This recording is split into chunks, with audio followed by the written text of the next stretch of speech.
president's Oval Office address and also the waning conflicts in the Middle East. We're joined once again by retired Marine intelligence officer and global security expert Hal Kempfer. Hal, thank you so much for being with us tonight. You were with us about 24 hours ago at 6 o'clock. You said in regards to what the president was going to say tonight, what he needed to do, you said he's got to prepare the nation for what's coming.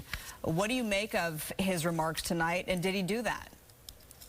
I think he did, Marla. Actually, I thought it was interesting how he connected. He basically made a moral equivalence, interestingly, between Hamas terrorists and talking about what was done to children and talking about what's happened to children in Ukraine, kind of drawing in Putin into that same group, which was a rather interesting way to segue those two things. He also made it very clear that if we don't stand up now, if we don't support Israel and we don't support Ukraine, that we're looking at greater conflict. And he specifically mentioned the Baltic states, NATO allies, and said if Russia sees those as Russian Baltic states, that would bring in the U.S. It was basically connecting the dots to get to the point where you start talking about this $100 billion plus up. So when you hear about, travel warnings, we hear about problems in Syria, in Iraq, in the Red Sea, on top of everything happening there, it's kind of scary. What should Americans be thinking about right now that are thinking about traveling or that are thinking about, their friends and family in other parts of the world, too? Alex, if you see something, say something. Be on the lookout. There's a lot going on. By the way, it's not just Salafist, jihadi terrorists that are doing this stuff. There are far-right neo-Nazis here in the U.S., anti-Semitic groups that are looking at this as an opportunity as well. And then if you're traveling, I would say pay very close attention to what the State Department's saying.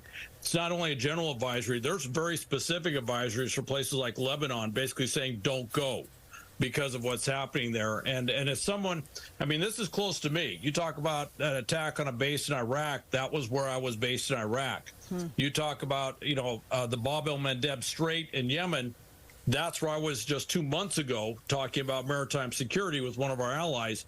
So this really kind of rings to me as to what the potential broader threat is throughout the Middle East. He was really making his pitch to get what's expected to be a package worth $105 billion. $60 billion would be for the war in Ukraine, Hal. I'm sure you've heard those details. Does the U.S. have the strategic and military capability to support our allies in both wars? It does. And I would point out that when you're talking $105 billion sounds like a lot of money, but we just went through 2 decades of war after 9/11.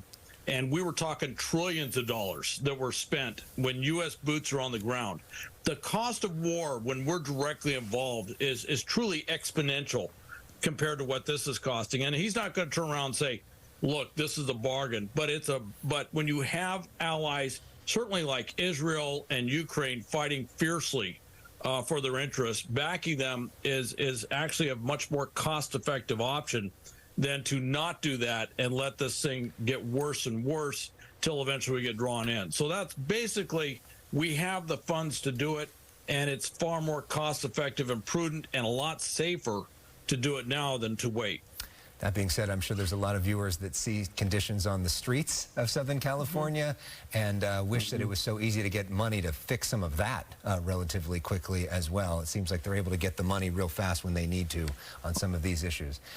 Retired Marine intelligence officer Hal Kempfer, always great to talk to you. Thanks so much for your perspective.